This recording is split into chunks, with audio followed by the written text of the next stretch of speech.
ये कहानी ब्रेन नाम की एक लड़की की है जो अपने घर में बिल्कुल अकेली रहती थी। इसका घर टाउन से बाहर होता है। ब्रेन की मॉम की मौत के बाद इसका इस दुनिया में कोई भी नहीं था, तो इसलिए ये अकेली ही रहा करती थी। उसकी मॉम का एक सपना था टाउन का मॉडल बनाने का, जो कि ब्रेन अब उसे पूरा करना चाहती थी। उसने अपने टाउन का पूरा मॉडल तैयार किया था, जिसे ये वक्त के साथ साथ ठीक भी करती रहती और कुछ तब्दीलियां भी। ब्रेन अपना गुजारा करने के लिए कपड़े सिया करती थी। एक दिन जब कपड़े सीने के बाद उन्हें देने जा रही थी, तो उसे अपने घर के बाहर अजीब सा दायरा बना हुआ दिखाई देता है, जिसे वो पानी से मिटाने की कोशिश भी करती है, मगर नहीं कर पाती। अब खैर वो गाड़ी चलाकर टाउन की तरफ निकल जाती है। रास्ते में उसे एक लड़का मिलता है जिसे वो पसंद किया करती थी, मगर जब वो गाड़ी रोककर उसकी तरफ देखती है, वो लड़का वहाँ से चला गया था। यहाँ पर हमें पता चलता है कि टाउन के लोग ब्रेन को बिल्कुल भी पसंद नहीं करते थे, इसलिए उसका घर टाउन से बाहर था। आखिर ऐसी क्या वजह थी जिसका पता हमें आगे जाकर चलेगा। ब्रेन भी यहाँ पर आना तो नहीं चाहती थी, मगर टाउन में आना उसकी मजबूरी थी, क्योंकि यहाँ के कब्रिस्तान में उसकी मॉम दफन थी।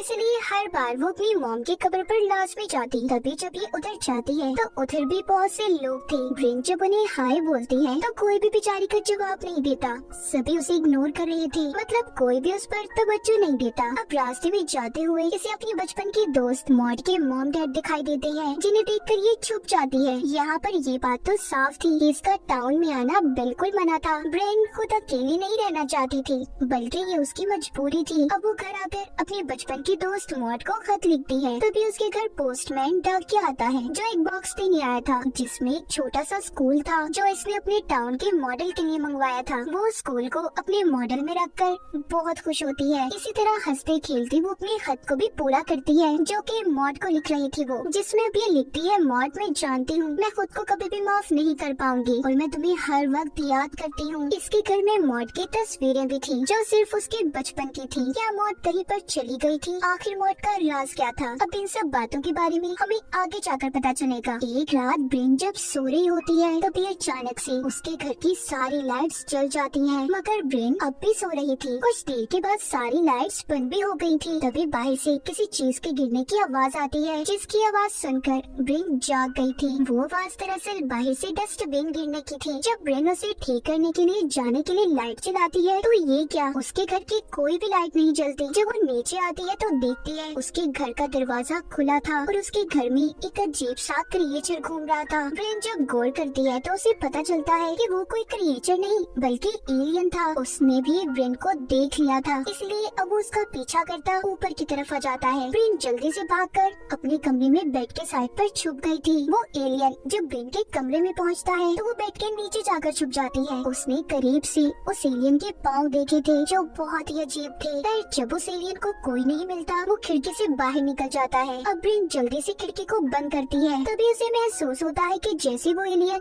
उसके छत पर चल रहा हो, इसलिए वो जल्दी से नीचे जाकर अपने दरवाजे को भी बंद कर लेती है। तभी उसके घर की सारी लाइट्स जलने बुझने लगती हैं। जितनी भी इलेक्ट्रॉनिक डिवाइसेस थी वो भी खुद ब खुद चल रही थी। ये सब देखकर ब्रेन पुलिस को कॉल करती है, मगर उसका फोन भी काम नहीं कर रहा था। फोन की भी वही हालत थी जो उसके फ्रिज की थी। दरअसल सब चीजों को वो एलियन ही कंट्रोल कर रहा था। ब्रेन डरकर कोने में जाकर बैठ जाती है। तभी उसके करीब वो एलियन आता है। यहाँ पर ब्रेन ने एलियन के चेहरे को गौर से देखा था, जिसे देखकर वो डर जाती है और उस एलियन को धक्का देकर अपने कमरे की तरफ भागती है। तभी एकदम से घर के दरवाजे में धमाका होता है, जो ब्रेन को आकर लगा था। ये सब कुछ भी एलियन नहीं किया था, वो बिना हाथ लगाए उसके घर की हर चीज को कंट्रोल कर रहा था। अब जब ब्रेन टाउन के मॉडल की तरफ जा रही थी तो एलियन उस टेबल को भी गिरा देता है। तभी ब्रेन के हाथ में टेबल की टूटी हुई लकड़ी आती है। यहाँ पर एलियन जब ब्रेन को पकड़ने की कोशिश कर रहा था तो ब्रेन उस लकड़ी के टुकड़े को एलियन के सर में मार देती है, जिससे उस एलियन की वहीं पर मौत हो गई थी।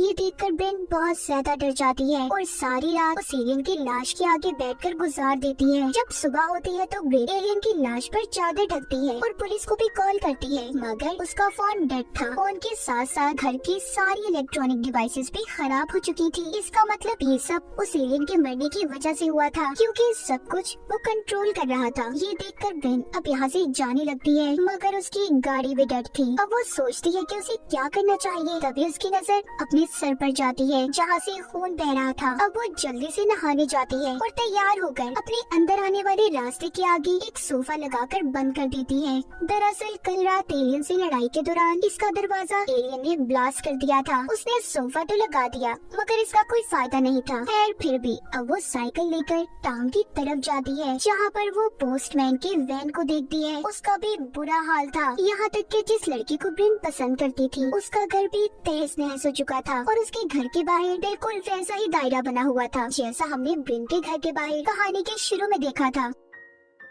इसके बाद वो जल्दी से पुलिस स्टेशन जाती है जहाँ पर मॉड के मॉम डैड थे। मॉड की मॉम उसके मुंह पर थूक देती है। इस बात को देखकर ये अंदाजा तो हो गया होगा कि मॉड के घर वाले उससे कितनी नफरत करते थे। ब्रिन इस बात को समझ चुकी थी कि उसे टाउन से कोई मदद नहीं मिलने वाली, इसीलिए वो रोती हुई अपने घर वापस जाती है। मगर रास्ते में उसकी तबीयत खराब हो रही थी, उसे संभालने वाला भी कोई नहीं होता। ब्रिन को ये समझ आ गई थी कि उसका इस टाउन में कोई भी नहीं है और उसका घर तो एलियन के हमले से तबाह हो गया। इसलिए जब वो अपने सामने से गुजरती हुई बस को देखती है उसने यहाँ से जाने का फैसला कर लिया था कि इस टाउन को छोड़कर वो हमेशा हमेशा के लिए चली जाएगी। तभी हम देख पाते हैं टाउन के सभी घरों के सामने वही एक गोल दायरा था जो हमने ब्रिन के घर के बाहर कहानी के शुरू में देखा। मतलब यहाँ पर भी एलियन का हमला होने वाला था। वो दायरा एलियंस ने ही बनाया था। तभी बस में बैठे ब्रिन पर पोस्टमैन हमला कर देता है। दरअसल वो एलियन के कंट्रोल में था। उसके गले में कोई ऐसी चीज थी जिससे एलियन का इंसानों पर कब्जा हो चुका था। एलियन नहीं चाहती थी कि कोई भी इंसान इस टाउन को छोड़कर चला जाए, इसलिए पोस्टमैन भी ब्रिन को रोक रहा था। उस बस में और भी बहुत से लोग थे जो एलियंस के कब्जे में थे। अब उनसे बचते हुए ब्रिन भागकर एक चर्च में आ जाती है मगर वहाँ का दरवाजा बंद था। पास ही में वो एक कब्रिस्तान देखती है। अब वो उसके अंदर एक कब्र के पास जाती है जो कि मॉड की थी, यानी कि इसके बचपन की दोस्त मर चुकी थी जो कि ब्रिन की गलती की वजह से मरी थी और इसीलिए टाउन के सभी लोग इससे नफरत करते थे। खास तौर पर मॉड के मॉम डैड। कहानी में एक पहलू तो क्लियर हो गया, मॉड मरी हुई थी जिसकी वजह ब्रिन खुद थी, इसीलिए वो अपने दोस्त को खत लिखती रहती कि वो उसे माफ कर दी। वो बहुत शर्मिंदा है। तभी ब्रिन की नजर जब आसमान पर जाती है तो देखती है हर तरफ काले बादल छा गए हैं। आसमान पर बहुत सारी एलियन स्पेसशिप थी। वो डर कर जब वहाँ से भागती है तो आगे वो उसी लड़के के घर पहुँचती है जिसको वो पसंद करती थी। वहाँ पर और भी बहुत से लोग थे जो सभी आसमान की तरफ हाथ ऊपर करके खड़े हुए थे। उन सब के गले के अंदर भी वही चीज थी जो हमने पोस्टमैन के गले के अंदर देखी। इसका मतलब इन पर भी एलियंस का कब्जा था। आगे जब ब्रिन अपने घर पहुंचती है तो देखती है उस एलियन की लाश अब भी वहीं पर पड़ी थी जिसको इसने मारा था। उसके मुंह से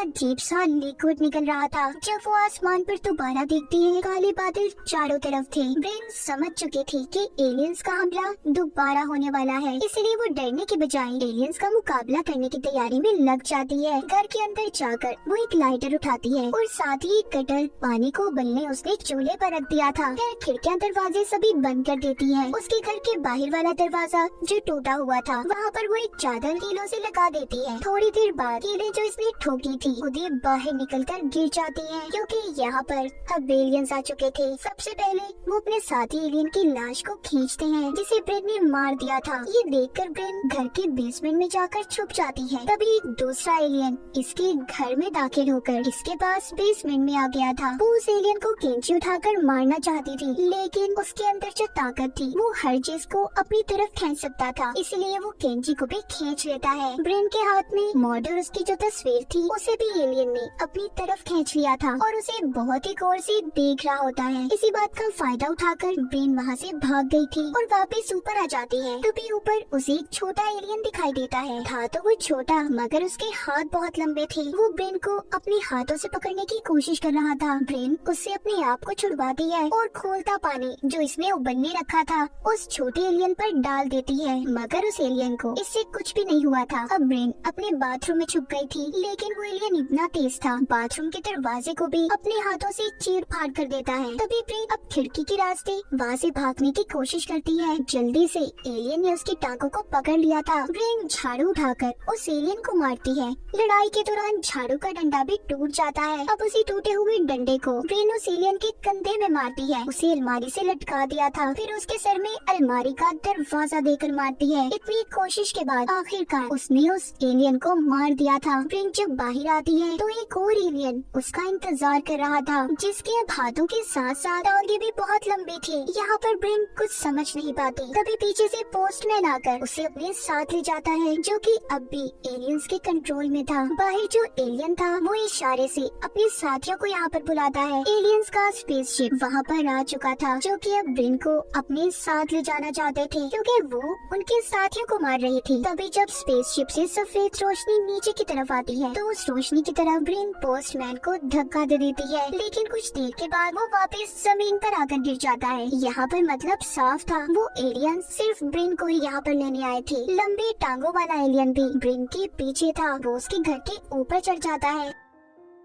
तभी जल्दी से ब्रेन अपनी गाड़ी में जाकर छुप गई थी, लेकिन एलियन वहाँ पर भी आ चुका था। ब्रेन जल्दी से गाड़ी से बाहर आती है और उस एलियन को गाड़ी में ही बंद करके उस पर जलता हुआ लाइटर छोड़ देती है, जिससे गाड़ी में बहुत बड़ा धमाका होता है। वो एलियन भी ब्लास्ट होने की वजह से मर गया था, मगर अब भी एलियंस के स्पेसशिप से निकलने वाली सफेद रोशनी ब्रेन का पीछा कर रही थी। वो भागते हुए अपने घर के अंदर आ जाती है। तभी उसे अंदर एक और एलियन मिलता है, जो पहले बेसमेंट में इसके पीछे आया था, जो उसे मारने की बजाय उसकी तस्वीरों को गौर से देख रहा था। तभी पीछे से ब्रेन उस एलियन पर हमला करने का सोचती है, लेकिन एलियन को इस बारे में पता चल चुका था, इसलिए वो ब्रेन पर हमला करके उसे दूर फेंकता है। और अब एक लाल रोशनी ब्रेन के घर के अंदर आती है, जिसने उसे फ्रीज कर दिया था, यानी कि वो वहाँ पर जम गई थी। अब एलियन उसके पास आता है और अपने मुंह से अजीब सी चीज निकालता है। दरअसल ये पैरासाइट की तरह काम करता था। इन एलियंस का ये एक हथियार था, जिसको वो उसके मुंह में डाल देता है। इस तरह वो दूसरे लोगों की तरह ब्रेन को भी कंट्रोल कर सकता था। मतलब जितने भी लोग एलियंस के कंट्रोल में थे, उन सबके गले में यही पैरासाइट था। तभी ब्रेन जाग जाती है। देखने में ऐसा लग रहा था कि जैसे वो सपने से जागी हो। असल में अब वो पैरासाइट ब्रेन के जिस्म पर हावी हो चुका था। उसके दिमाग को पूरी तरह से उसने अपने कंट्रोल में कर लिया था। ब्रेन को उसने उसके सपनों की दुनिया में फंसा दिया था, जहाँ पर वो अपने टाउन वाली दुनिया और मॉड के साथ जिंदगी गुजारेगी। जब वो अपने सामने मॉड को देखती है तो उसे सॉरी करती है कि वो उसे माफ कर दे। तभी यहाँ पर ब्रेन को ये बात समझ आती है कि ये सिर्फ उसका एक सपना है। असलियत में तो उसकी दोस्त मॉड मर चुकी है, इसलिए वो अपने हलक में हाथ डालकर उस पैरासाइट को निकाल देती है, जो उस एलियन ने उसके गले में डाला था। ऐसा करते ही वो अपनी असल दुनिया में होश में आ गई थी। अब जैसे ही वो उस पैरासाइट को जमीन पर गिराती है, उस पर ऊपर से ऑरेंज लाइट पड़ती है, जिससे उस पैरासाइट को एक नया जिस्म मिल रहा था, जो कि ब्रेन का था। आसमान पर एलियंस के बहुत से स्पेसशिप थे, हर कोई अपना काम कर रहा था। यहाँ पर हमें उन स्पेसशिप से निकलने वाली रोशनियों के बारे में पता चलता है। सफेद रोशनी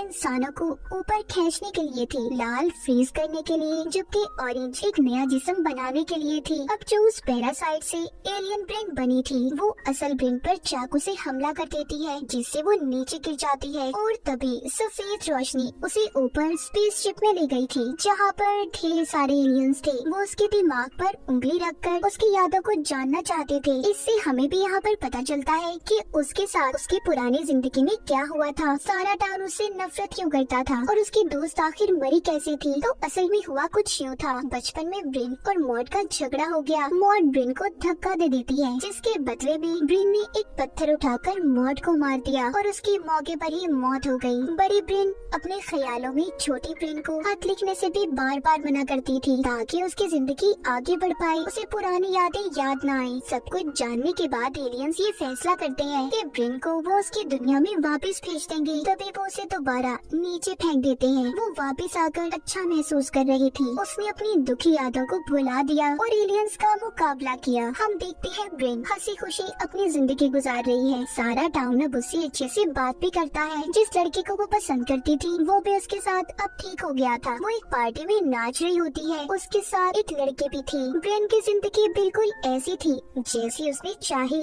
आसमान पर अब भी एलियन स्पेसशिप घूम रहे थे। ऐसा हो सकता है कि एलियंस का अभी भी पूरे टाउन पर कंट्रोल हो और उन्होंने ब्रेन की यादों को जानने के बाद उसके मुताबिक सब कुछ ठीक कर दिया, क्योंकि ब्रेन ही इकलौती थी जिसने उन एलियंस का मुकाबला किया था। तो यहाँ पर फिल्म के नाम के मुताबिक कहानी भी क्लियर हो जाती है, no one will save you. यहाँ पर तुम्हें कोई नहीं बचाएगा, तुम्हें अपनी मदद खुद करनी है। ब्रेन को किसी ने भी नहीं बचाया था, टाउन के किसी इंसान ने उसकी मदद नहीं की। तभी मुसीबतों का उसने खुद मुकाबला किया। और इसी के साथ इस फिल्म की कहानी भी यहीं पर खत्म हो जाती है।